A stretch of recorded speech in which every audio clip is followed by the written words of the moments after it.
Good afternoon. If you can hear me, Honorable Boubacar, just let me know. Or Adam, can you just let me know if you can hear me loud and clear whilst I share this video? Thank you.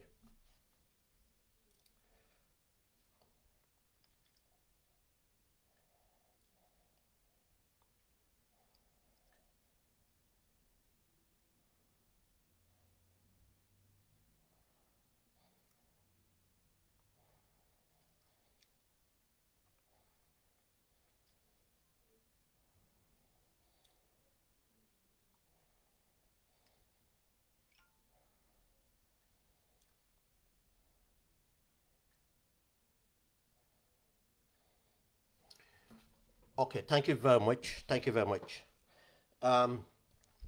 Today is Tuesday. It is Tuesday? It's Tuesday, the 29th of August, 2023. The time's just gone 20 minutes, about 16 minutes to 7 o'clock in the evening in Birmingham, England. And I was not planning to come on live. I was meant to have a recorded interview with Freedom Radio, but unfortunately, we could not do the recording today. Probably we'll try and do the recording tomorrow. But I can't help. I've been, I would say I've been quiet, but I did let go for a while about the drug epidemic in the Gambia. That's the drug trafficking epidemic in the Gambia. And as people who had followed, I have raised the alarm about almost 3 years ago, before it became really known that we are technically becoming a narco state. I will clarify that in a minute. What I mean is I let go. It's not that I've not been thinking about it, but one cannot just continue on one subject. It becomes obsessive. But what I do is I have a reminder for every month, first day of the month, to remind Gambians of cases, major cases that have not been resolved successfully. For us to hold the system accountable, the government and system accountable, because of the importance of this trade, what it does to countries. But recently, it's as it just came back again. It just came back again, and I'll read one of the articles I wrote the other day, because lack of time, at times I just prefer to write an article, but I'll just read that article about a few weeks ago. But I want to go through the background. We all knew that during the 22 years of dictatorship, especially the latter part of the dictatorship, Gambia was used as a hub for drug trafficking. And this was state-sponsored by Yahya Jammeh, who had absolute control over it, and had a control over it, and Gambia was used as a hub to traffic drugs in coming through different angles. But we expected, after the departure of Jammeh, that this country is going to regain its sovereignty, the country is going to regain its security, the country is going to regain control over all this illicit trade would cease or will be under control. But what we find out is, under the Barrow's government, since Barrow came to power, it's like free for all. Free for all. It became worse than what we had during the Jammeh era. Records being broken one after the other, and no significant arrests for that matter have ever happened. And when we go through these major incidents, we'll find out. And that's why I ask this question: who is protecting the drug cartel? Who is protecting the drug cartel? I want to start just to go through this article. And from that article, we'll start this program.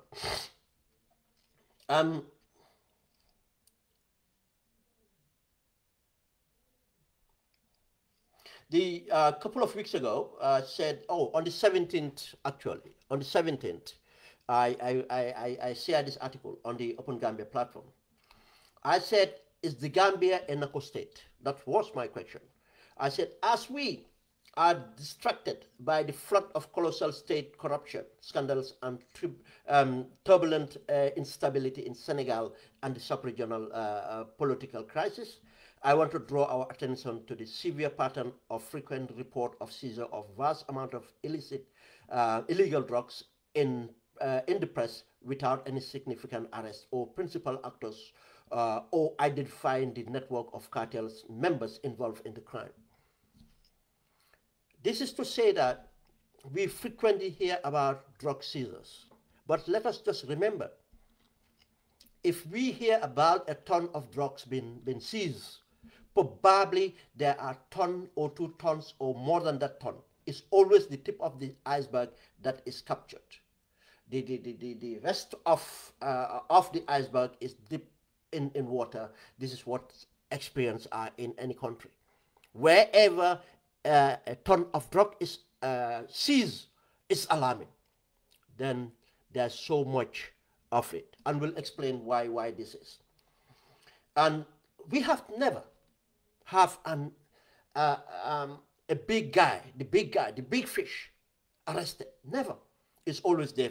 They just left the country, or the person that. But the small ones will be picked up, and even those cases would hardly make any progress in the courts.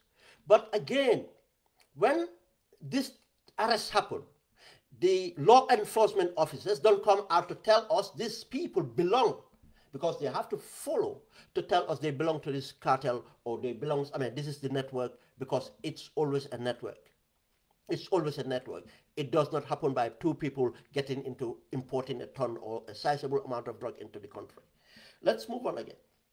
I said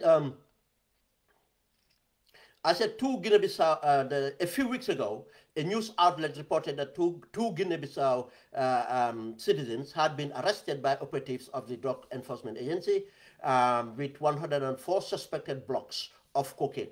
104, let's say it's a kilo for a block in most cases. That's 104 kilo. 104 kilos of drugs been arrested. Suspected cocaine, according to DLA, with 400 euros and $2,950 is believed to be proceeds of the cocaine and found in their possession. It seems people are going immune to hearing massive illegal drug seizures, as with frequency.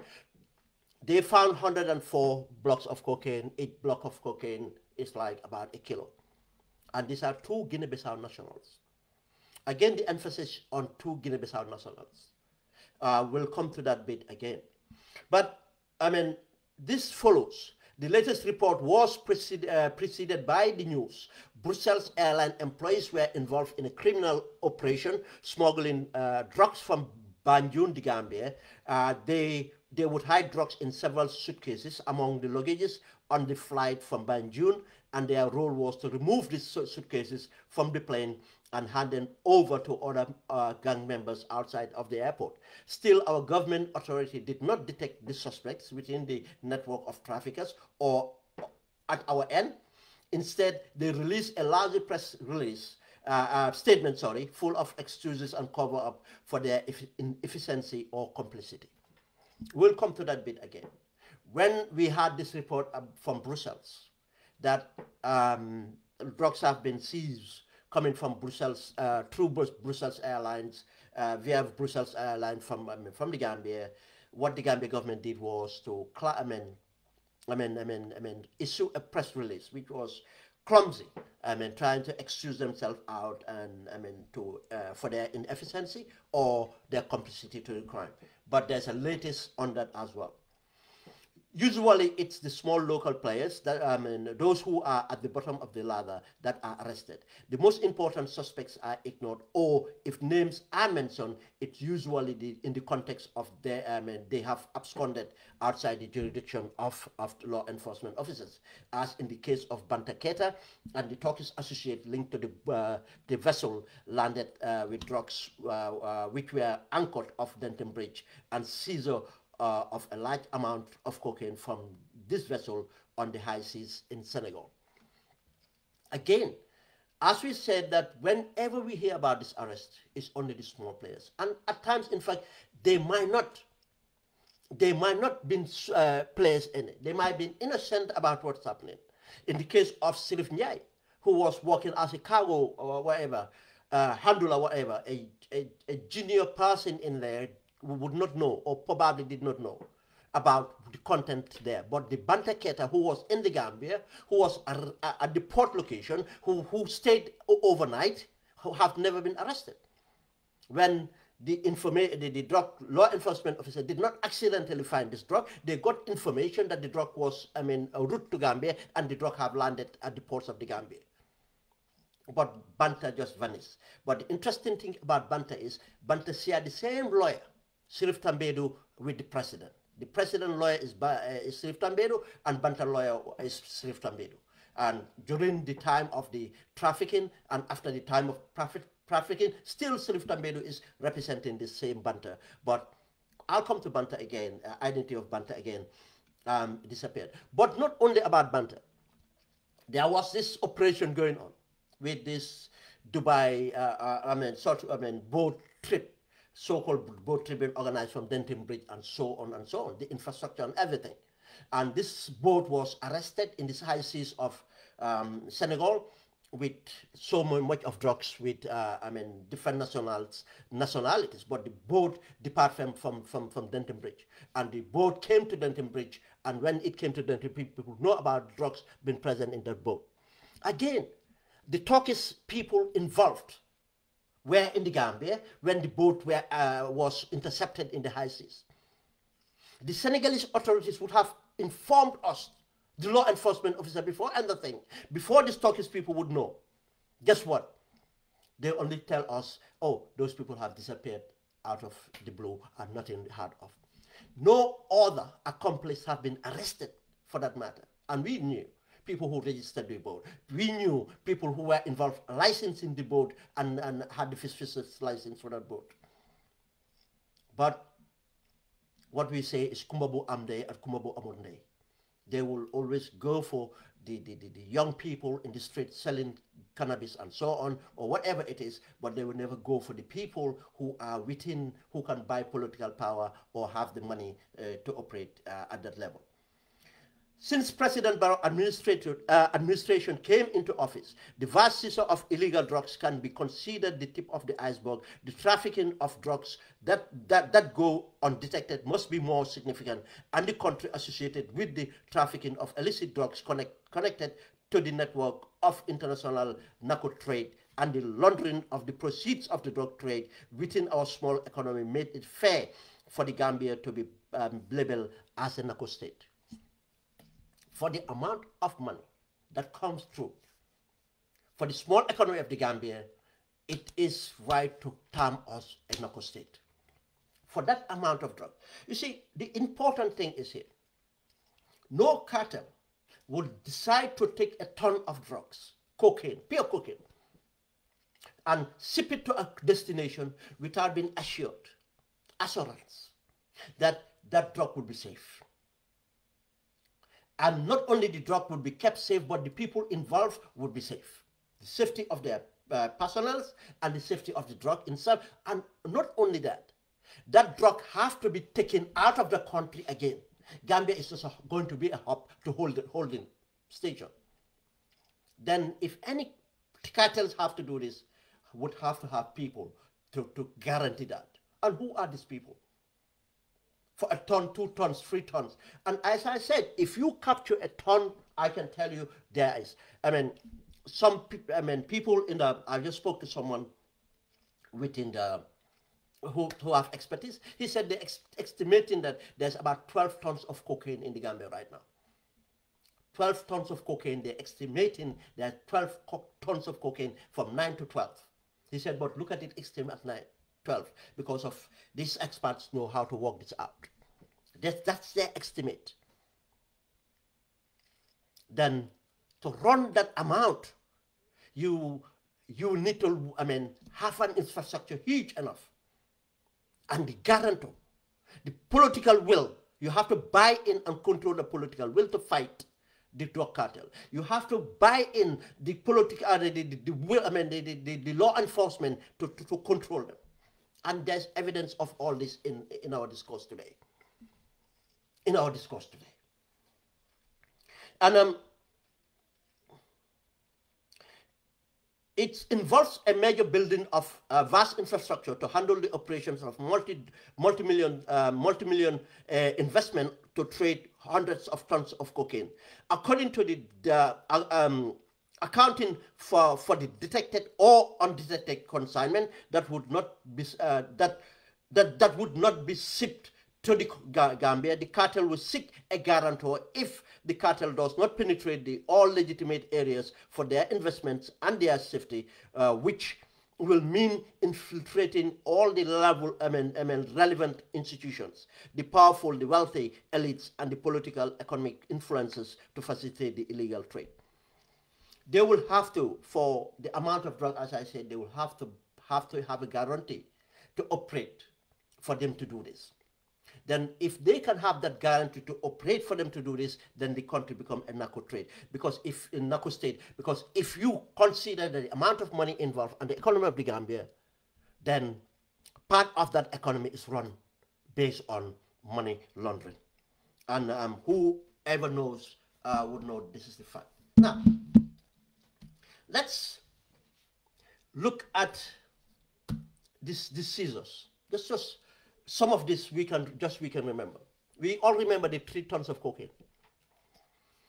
3 months before the seizure of the cocaine, I think it was in October, something like 3 months before, I sounded the alarm. How did I know that there was something going? Because if the law enforcement officers, if the drug law enforcement officers, if the financial crime these things and all those agencies are working, they should have seen the telltale signs of there's something going off here. People that know share information because of they know, they have seen people around, the nationalities, people around that they know, and they have here things been laid down, premises been leased, and stuff like that going on. We warned that be careful. That country will. We didn't have the exact details, but we knew there was something going on. Next minute, it was 3 tons. People doubted 3 tons. Then a group of Lebanese business people were arrested when they imported, some amount in a bag of sugar at the ports. That case did not make it to the courts. The Lebanese arrested did not spend 24 hours at the police station. They were released and not prosecuted because no evidence. What do you mean by no evidence? They imported, they were available to you. They were registered, they imported this. They should take charge of that. Take it to the courts. Let the court decide that no. The 3 tons Banta was mentioned and nobody heard about Banta again. But I will come to banter here. We'll come to that. The other thing is, we heard about the tons of hashish, arrested in Yarambamba with vehicles and everything else. Nothing heard of that again. And then the other one was Salaji. Almost 2 tons were arrested in Salaji over a year ago. It's still dragging in the courts. No big fish have been arrested. Nothing have been identified of this is the network.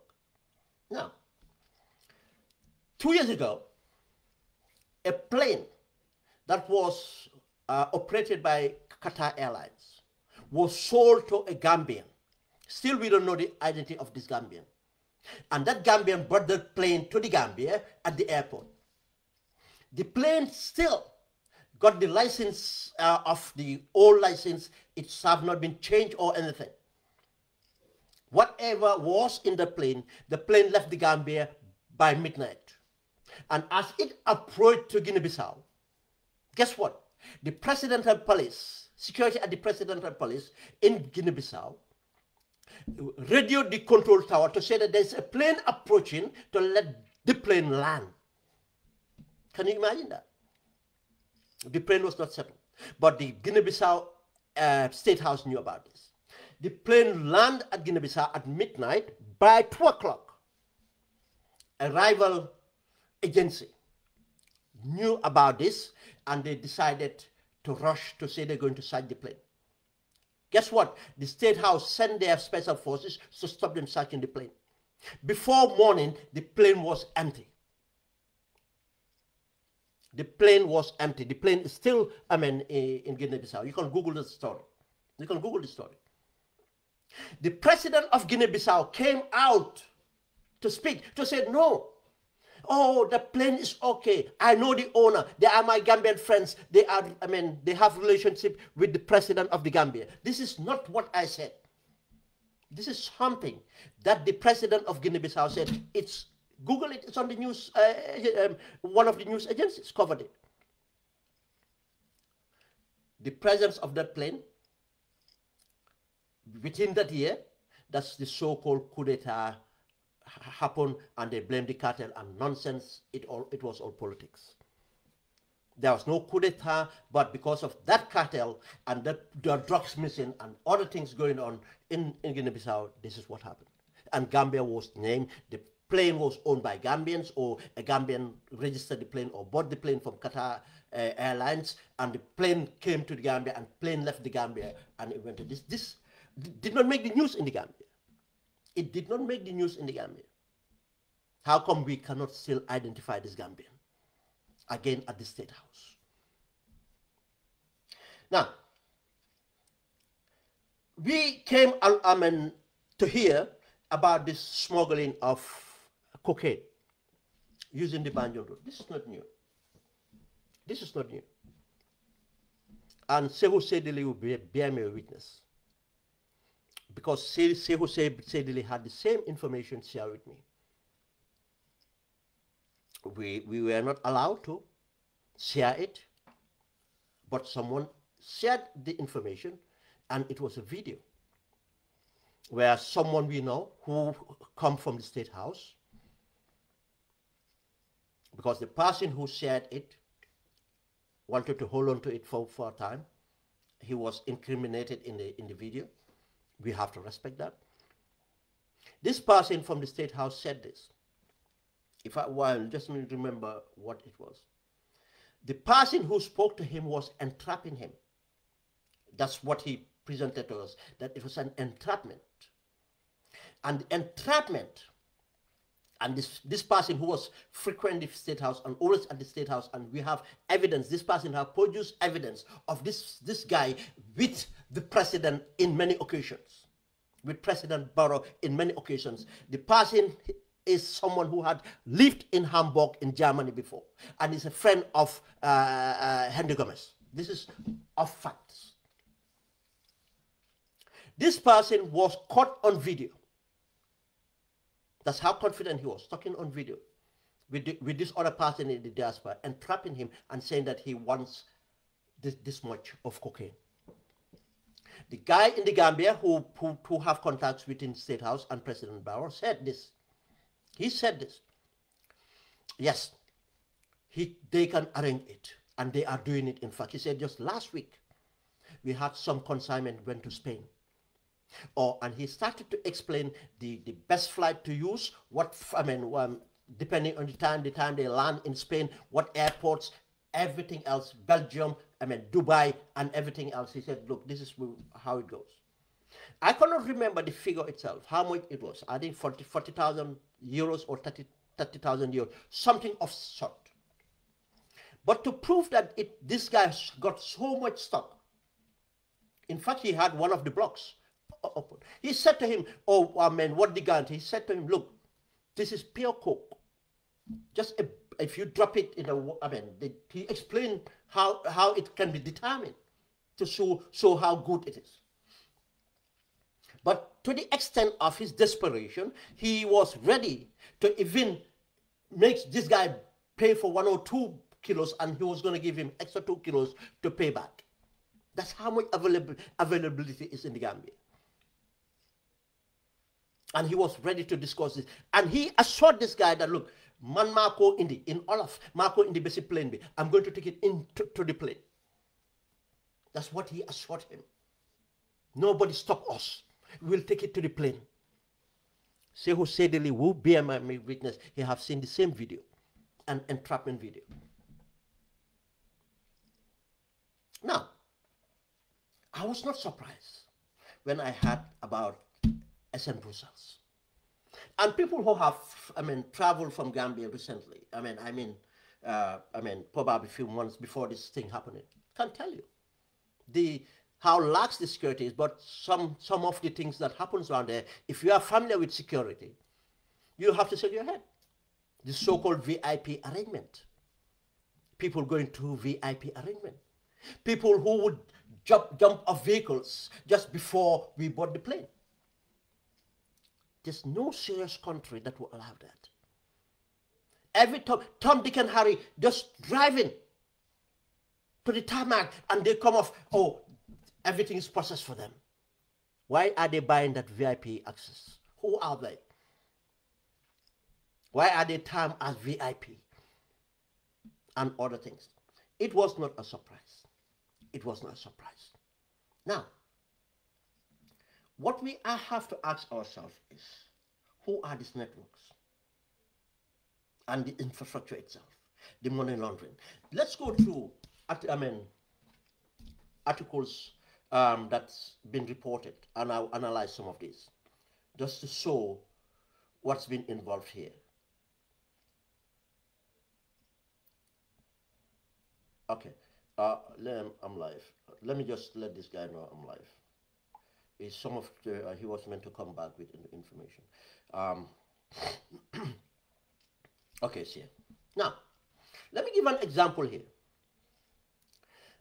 Example of to kind of put something for Gambians to think about this. Who is protecting the cartel?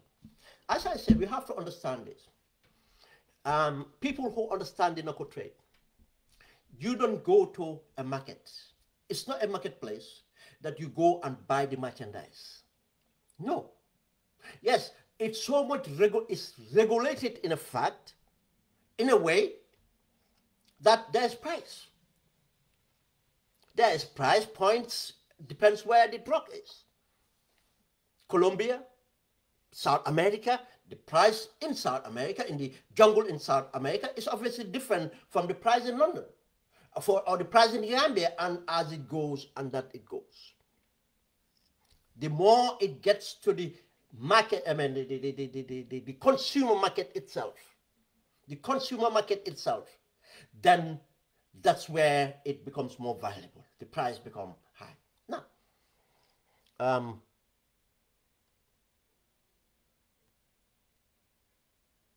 thank you.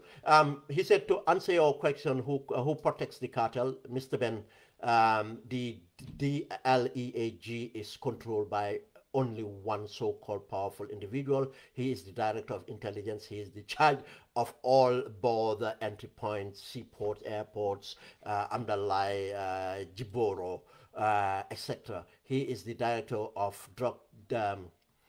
Is he's the director of drug demand and reduction, director of treaty implementation unit. He is also the one charge of the JEFT unit at the airport, and one all the clandestine unit at Senegambia and many other portfolio. Why should we be surprised? Thank you very much. I mean, from someone very informative, Honorable Buba BK Colley. But let's come to this again. Just be a minute. Yeah. What I'm saying here is, then the way it works out is here. You don't go to Colombia. You don't go to this thing to say, I want to buy a kilo. I want to buy 10 kilos. I want to buy a ton. No. You have to present yourself or your cartel as the interlocutor, the person that will take it from South America to the coast of Africa or the Caribbean. And you have to assure, probably money will change hands somewhere to take, but probably not all of it. Because the cartel work with fear, trust, and they have an enforcement system. Once they give you their product, it's going to be paid for. You have to be granted. You cannot turn around to say, oh, I went to the Gambia, they took everything from me. It's not. Because of all, you have to give guarantees, all this. When those things are arranged for them to leave these things, you have to, be in charge of everything else. Now, you have to be in charge of what happens in the Gambia when they land in the Gambia as well. The authorities who are to detect, who are to seize, you have to be in charge of this, so that their product would not be seized like that.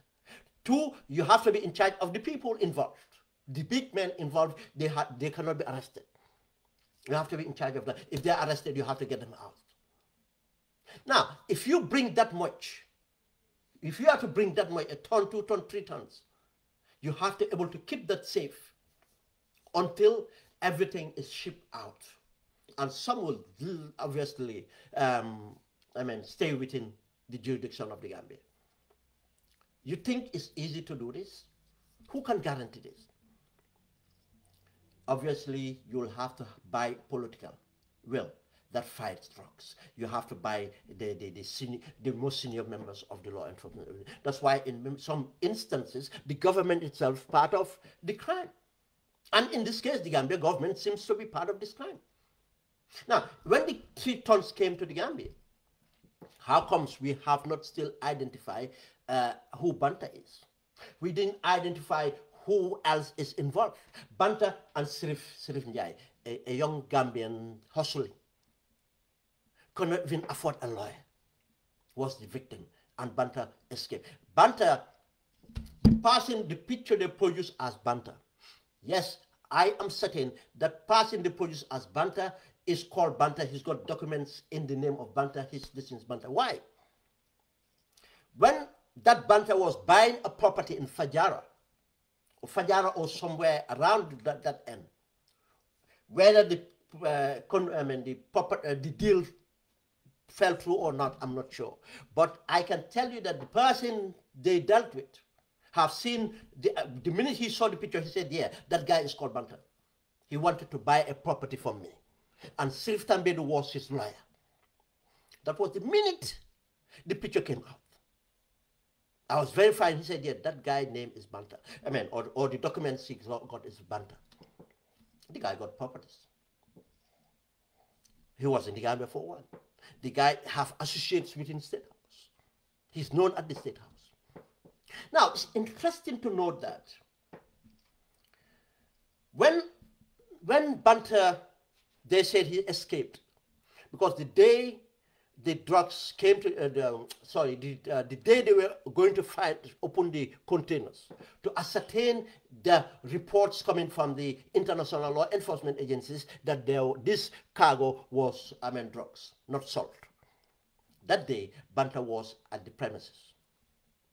And they tried to, in fact, not to search, but it was too hot. They said, we have to search. Our international partners are aware of this present. We cannot look the other way. But what did they do? They arranged for Banta to leave. Now when they force find it, in fact, they're trying to under declare the content, under declare. But because of they know that the international drug law enforcement knew more about it, they had to declare the right content, how much it was, 3 tons and so on. But where did it end up? They left Banta to leave town. But the statement issued by the government spokesman, Ibrahim Sankare, on a Friday reads, an Interpol raid notice was issued on the 14th of January 2021 for the worldwide arrest of Mr. Keita, born 2nd January 1984 in Pasamas, Upper River region in the Gambia after a government request. This is what Ibrahim Sankare said. Now, this case now is in the courts due to what? Trying to seize the assets of Banta in the Gambia. Now, the court records are given a different identity for the same Banta Keita. Just a minute. For the same Banta Keita. The court records said the Director of Investigation and International Cooperation to be cross-examined in the landmark case. The much anticipated trial of Banta Keita, a French Guinean. The court said a French Guinean national accused of money laundering and other drugs-related offenses is set to resume today before the Justice Ngone Mboj of the High Court in New Joshua. This trial has captured significant attention due to the scale of the alleged crimes and the involvement of fugitives. Now, what is what? Who got this wrong? Did the court have the identity of Banta wrong, or the government had the identity of Banta wrong? How can Ibrahim Sankara be so certain to say that the guy date of birth and where the guy was born, a Gambian born in French and Gambian national, born in Pasamas in Upper River Division? But the court is telling us he's a French Guinean. Now, this again just exposed that there's someone protecting something. Then this government is acting as accomplice in what is happening in this case. That's why it would be right to name the Gambia as a narco state. But not only that. As we talked about the Gambian that was identified in the reports, news report in Guinea-Bissau, that he was the one who bought the airplane from Qatar Airlines and they flew from Gambia at midnight and approached Bissau. And the Guinea-Bissau president said he knows the person. Oh, he's a good guy. He knows him from State House in the Gambia. And we all know, be Senegal, be the West Africa, especially Senegal, Guinea, Senegal, Gambia, and Guinea-Bissau and Guinea-Conakry. All these governments are absolutely, connected to this drug trade side. The same thing we reported in the Gambia is exactly what's been reported in Senegal and Guinea-Conakry and Guinea-Bissau. Now, how can this happen without the political, the political involvements of the politicians? How can this happen without the law enforcement being listened? It cannot. They will not do that. Cartels will not operate where they are not assured. But apart from that, let's read this. Another indicator here says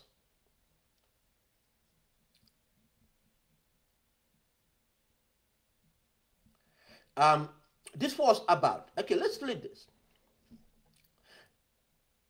This was about a few weeks ago, the 2 Guinea-Bissau nationals arrested by operative for carrying this, they found 104 blocks of cocaine and 4,000 euros and 2,950, and they thought that this money is drug proceeds.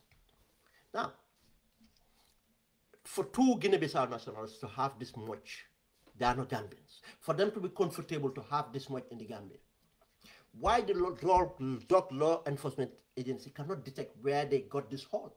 Because these people did not travel from Guinea-Bissau with the drugs to the Gambia. These two would not. If that was the case, they should prove that in the courts.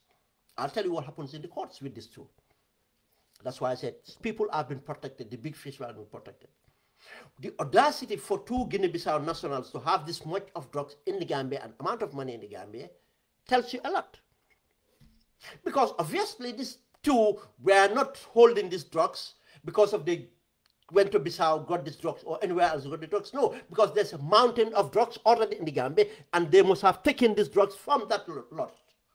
From the lot of drugs. As I said,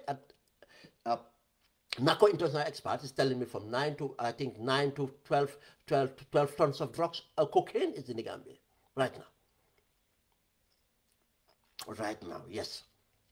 We're going to get into this. Now, why do we say this? Because of now, these two end up to the court. And it's, I checked with lawyers, and they said it's likely a plea bargain. As reported by one of the newspapers, I can't remember which one is it, two cocaine traffickers will serve 10 years in mile 2 or pay 12 million principal magistrate rule. You know, for 104 blocks of coke, how much that is? If in the Gambian sense, even let's say 30,000 euros for a block, the cheapest you might be able to find, how much that is?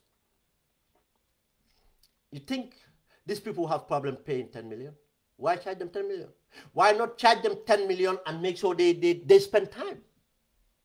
Why not charge them 10 million in this segment? Why did we quickly get to the courts? Why did they quickly take them to the courts when Gambians have been put in remand for years for cannabis possession? Why didn't we speed up those trials of Gambians in remand? Because of these two have to be protected. Because to protect these two means that you're protecting the big ones up there who are connected to politicians, who are connected to the law enforcement agencies. And this is not only the law enforcement connected to the government. Now, how can you, on Thursday, the press release said, on Thursday, August 18, 2023, Principal Magistrate Modou Njie sentenced two Guinea-Bissau nationals who have been previously apprehended locally by the drug law enforcement agencies of the Gambia in suspicion of aggravated drug trafficking. After having pleaded guilty to their respective charges, the magistrate ordered the sentence of either 10 years imprisonment for each of the conviction or fine amount of 12 million with either option leading up to deportation of the convict to their native country of Guinea-Bissau. That's laughable. They are protected. They know that they've made an arrangement. They know that these people can pay the 10 million. Somebody's going to pay the 10 million. Who's that person? Who are the people behind this? I give you an example of what might happen here. I said, what might have happened here? The case of 1 point something tons that was found in Salaji, at a house in Salaji, a property run by a prominent Gambian. What happened there? The only reason they found the drug is the Fritonian nationals who were looking after the drug stole some of the drugs. I think 4 or 5, if I can remember, about 4 kilos or so, and made contacts. And unfortunately, the contacts they made, that person sold them to the drug enforcement agency, one of them. But those people wanted to make a deal to arrest these people and take it off them. They made a rendezvous at Chechen-San. These people went with the drugs to Chechen-San because they ignored to meet up with this person, and they were arrested with these 4 blocks. When they put pressure on them, they said, we had some more at the house. They went to the house, they find about 6 more blocks. And they put pressure on them. Now they said, okay, we'll tell you where we took it from. You know, these are not hardened criminals. These are people just been used to look after the drugs. Probably they, took part in one way or the other, but they are not the owners of the drugs. they will not have going to this meeting someone they don't know to sell. I mean, in meeting at church in Islam, and they would not have just yield that to lead them to where the drugs are. When they went to the new built house, they found 1 point something dollars. This is where it's interesting. When they found it, one of the agents came out and texted me to say that we have found this, and if you don't preempt it, it's not going to come onto the news, because the person who owns it is a prominent Gambian. The person who owns it is a prominent Gambian. Then I came on social media and preempted, said that this is going on. And the minute I preempted, it took 2 hours for them to come out to admit, yeah, we went and found this, that. Similarly, these people found with the drugs, the 104 kilos, 104 kilos of cocaine are not the principal actors. They are part of the low grade. They are not the principal actors. And what happened with it? They took them to court. Why do we expect that? Why did they not have a custodian sentence? Because of they are not protecting them. They are protecting the people who are at the top, who are dealing with the government itself, law enforcement officers and the politicians that much. Because you have to buy political buy-in, and you have to buy. Buy in the law enforcement officers in order to do this. Now, that's another thing to note, that it can only happen where there is no enforcement, for that matter, lax because of even the courts will be sold. Even the courts, they will control it. As I said, the cartel will make sure they are protected. The law, if any serious country it was, this too would have led to the principles. And in fact, to how the money was laundered. But we'll never come to that. And 2 ordinary citizens of Guinea-Bissau have been arrested. They're going to pay 10 million and they'll be going to deported. How is that fighting drugs? Trafficking. How is that fighting drug trafficking? But Gambian youths will be caught with a kilo of jamba, 2 kilos, 3 kilos, and they'll be in mile 2 for a year or 2 without even being tried. But these people expressed and they pay and they go. You think the cartel will not continue? Because that $10 million is, what is it? To 104, but not only 104, they have freedom and probably the stockpile they have somewhere that they're taking out to Dubai and every other place. And remember, and there was another case in Dubai when a Gambian was arrested with 4 blocks of coke. Most of these things don't make news in the Gambia. It makes international decisions, but doesn't even get reported in the Gambia. I mean, let's look at this one again. This is when the drug law enforcement officers responded to the case in Belgium. They said the Gambia Drug Law Enforcement Office informed the public that on Thursday, 28th of July 2023, it received information from its partners of seizure of 3 drug-laden traveling bags were reported seized on Tuesday, the 18th, 2023, some few kilometers from the Brussels airport. Each of the seized bags is alleged to be containing 40 blocks of cocaine, and investigation was immediately commissioned to unearth the circumstances surrounding the shipment. And this is their finding. Let me just go to the finding. I want to read the whole blog. He said, they said verification with Brussels airline revealed that there was no flight. They went on to say, let me just start it. Where is it? Okay. Subsequently, contact was established with Belgian investigators to share possible leads to exchange information. Primary findings reveal that the 3 bags, all wrapped in transparent plastic, were unaccompanied, and none of them had the security tags of Brussels Airlines from Banjul. Whilst the seizure is being associated with the 17th of July 2023 Brussels Airlines flights from Banjul. The 3 check-in bags bearing different dates, specifically the 15th, 17th, and 25th April 2023. Curiously, this almost 3 months before the announcement of the July 17, 23 seizure drugs. They continue verifying with Brussels Airlines. We revealed that there was no flight operating for Banjul on the 15th, 25th April. Furthermore, the route on the bag tags were Washington Dulles International Airport to Brussels, Banjul, suggesting that the bags were inbound and outbound to continue in the allegations.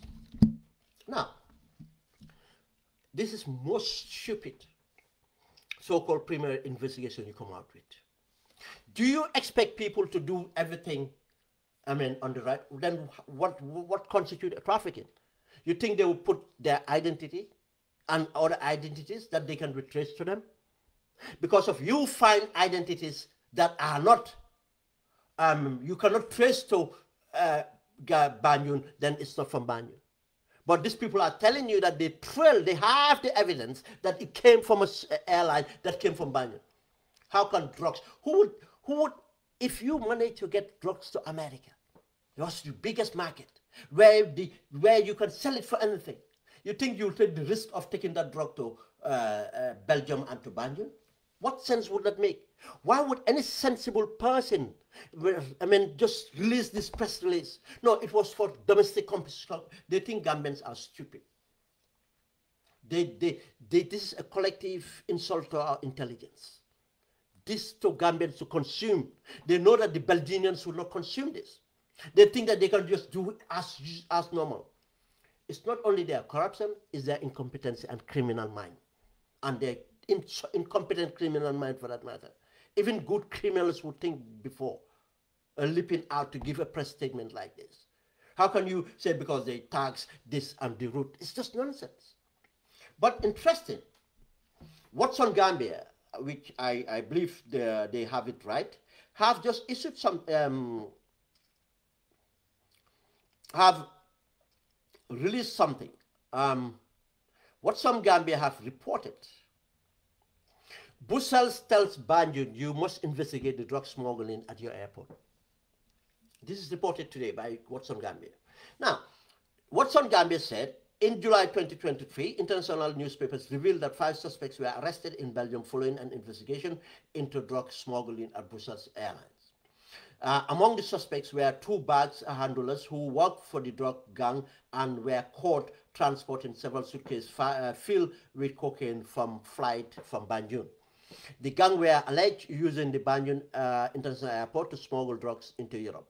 The press release, the Gambia Drug Enforcement Agencies claimed the cocaine that was intercepted in Brussels was not from the Gambia. They wrote primary findings revealed that the 3 bags, all wrapped in transparent plastic, were unaccompanied and none of them had the security tags of Brussels Airlines from Banjul. According to the source, the authorities in Brussels were not happy when they saw the drug DLA press release.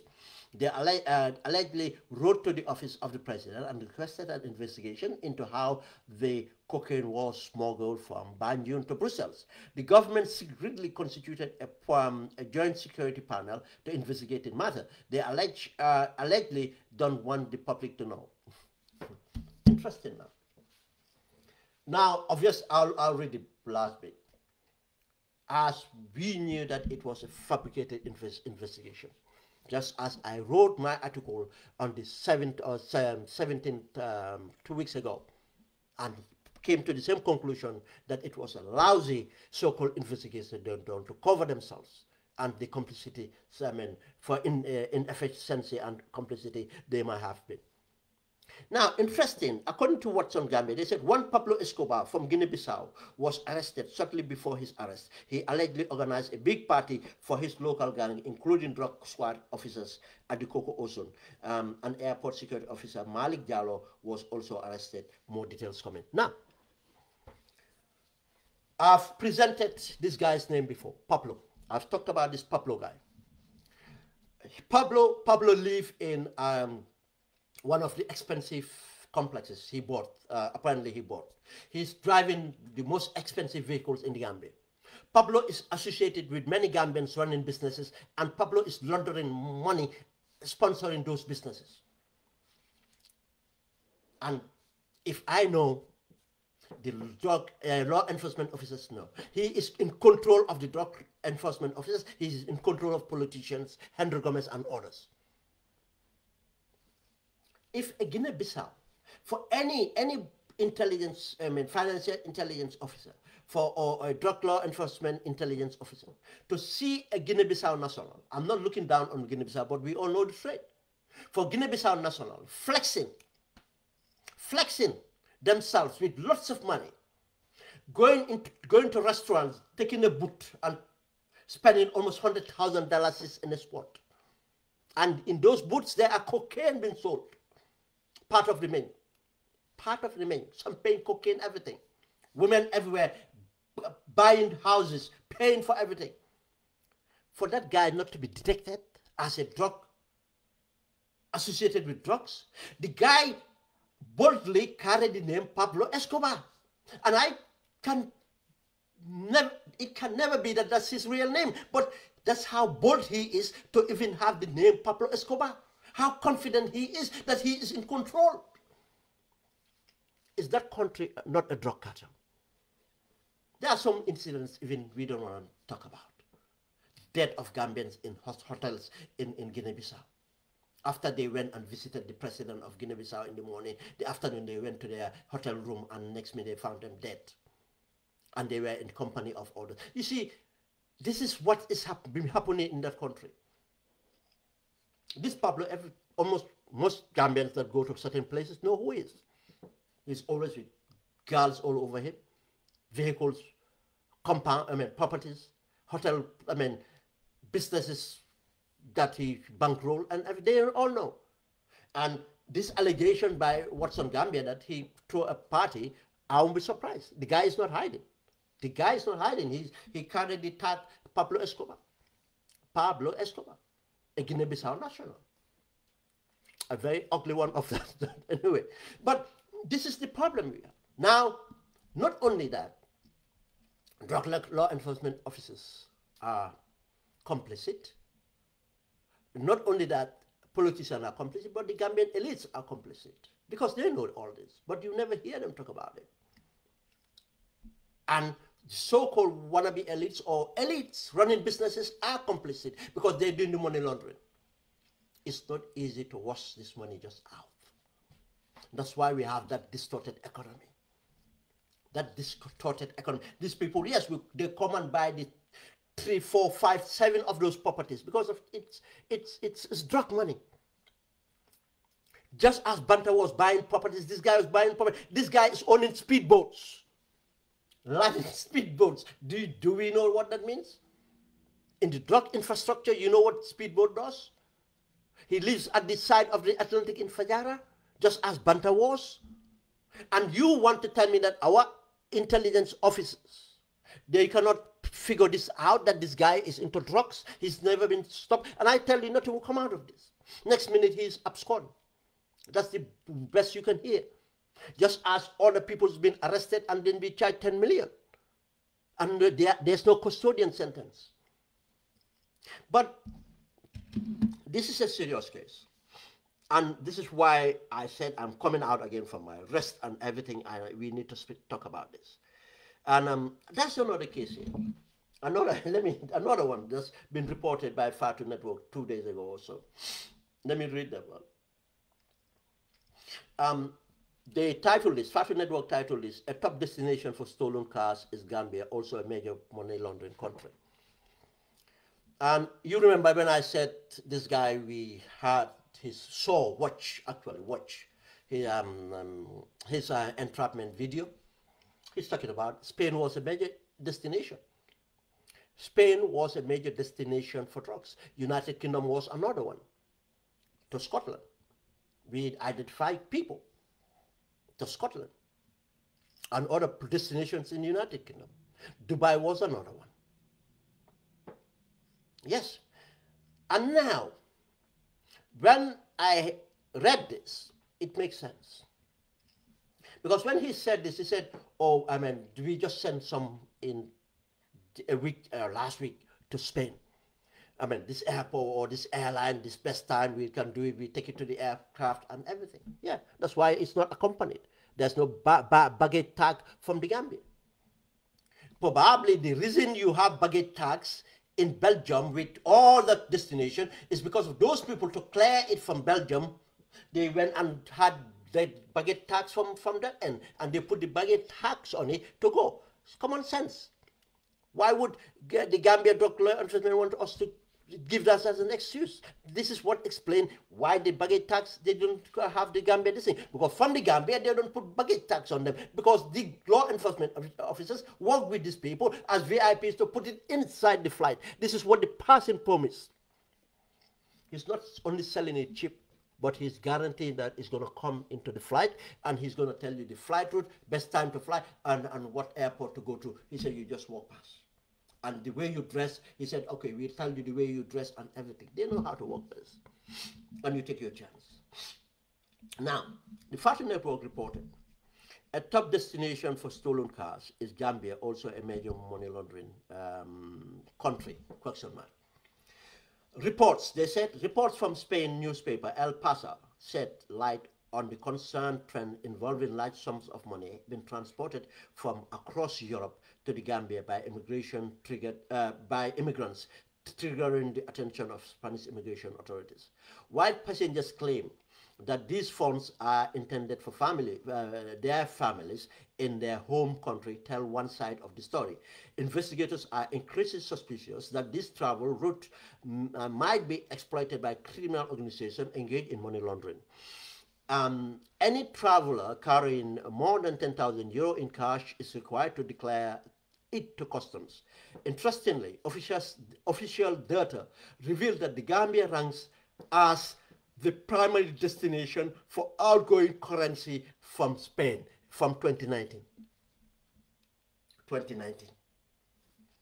The times, you know, the 2021, I mean 2019, 2020, 2021, and going from 2019. It continued to say, even marking a new record with 2,179,000 we are record with 2,179 Gambian passengers collectively moving 73.4 million out of Spain. It cannot be legitimate income.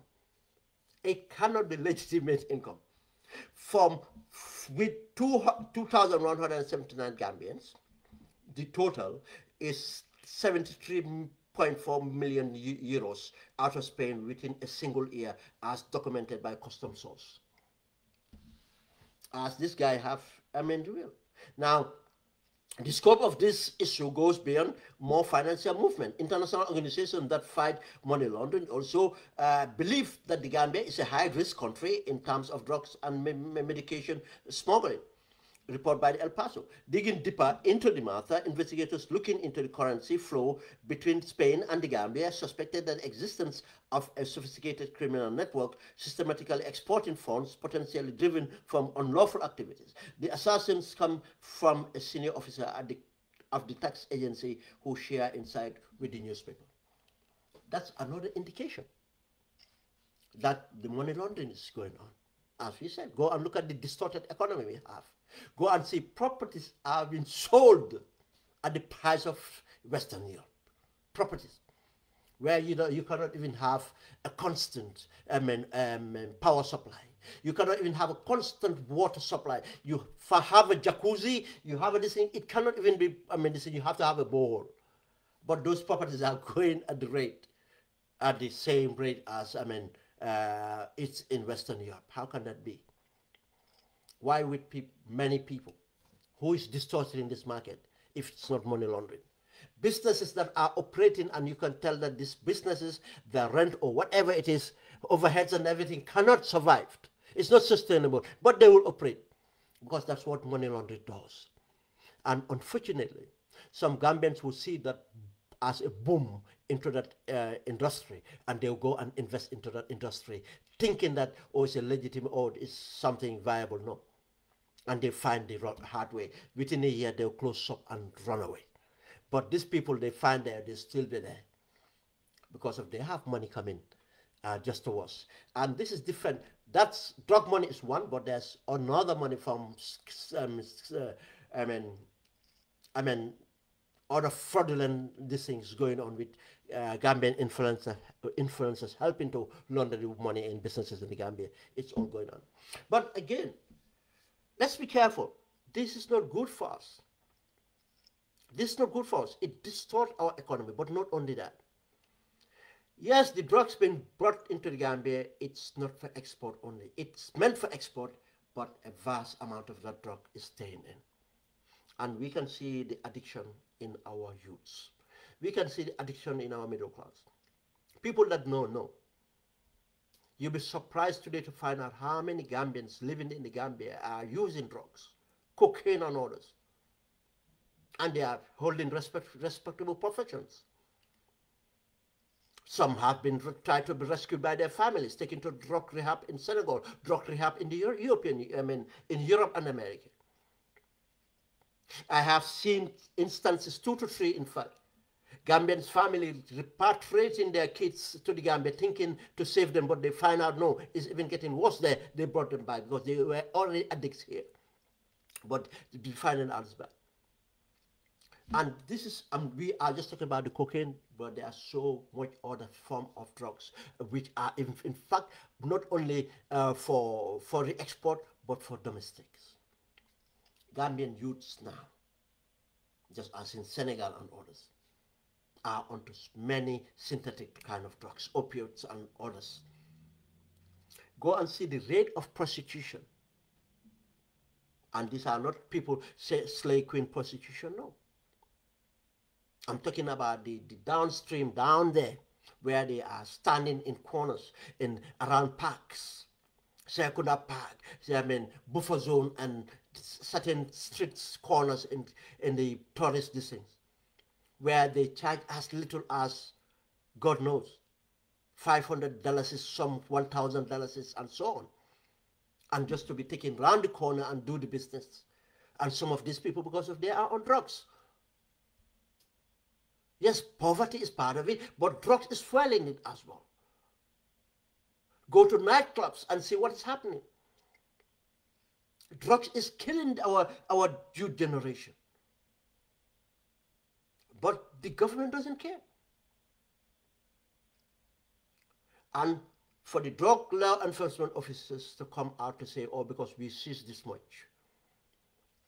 That's not it. For the country to be so attractive, it's because of we are not fighting effectively. And as I said, in the deliberation, I've put my evidence there for any Gambian to think about it. If the drug traffickers are choosing Gambia as a destination to bring tons, they are guaranteed of their safety. And it's been proven time and time again that we have never had of a big cartel member being arrested or detected or anything. On the small players, if anything is arrested and we know it drags in the courts and we forget about it and nothing comes out of it. We have seen the proof of these people being arrested, taken to courts swiftly, and just to be fined 10 million for their offenses and let go. And you think these people are not being protected?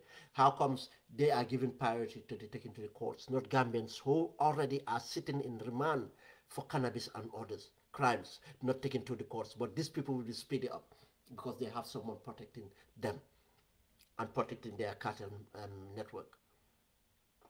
But if we continue to let this off, again, it's the corruption. Yeah, because of the government doesn't care where the money comes from. Many people in government or stakeholders don't care. Many people within the law enforcement agencies, they don't care. They just want to be rich. They just want money. Just ask the politicians, they are the same. And that's trickled down to the last person. And this is why we have the economy we have. We have the country we have. Now the youth generation are just been destroyed by this drug trafficking. That's why it's important for us to take this seriously.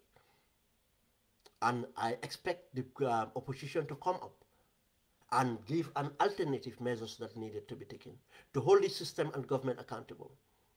Tell us how this thing can be fought in order to push the government to do something. But we don't hear the opposition talk about drugs.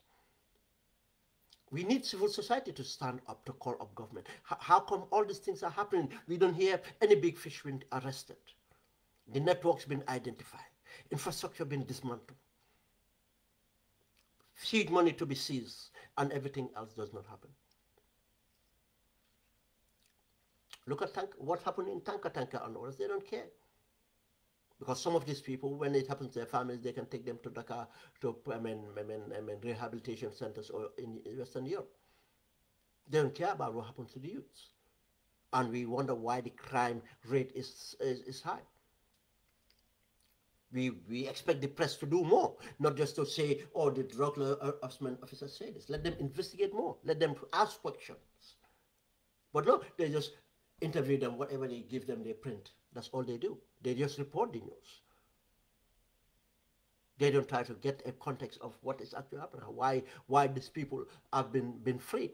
Why are they been charged 10 million, not custodian sentence, plus the 10 million or even more? How comes Banta still cannot be properly identified?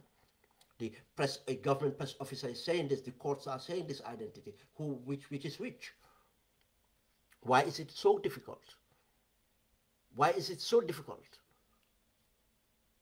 Why nobody is losing their job for all these things happening? Because it's detected, and most of the detection is because there are leads coming from outside the country, or it's by matter of just a luck.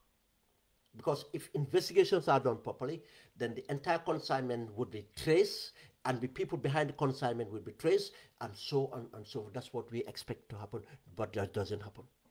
Thank you very much, guys. That's what I wanted to present today, and for another time. Thank you. Have a good day. Thank you.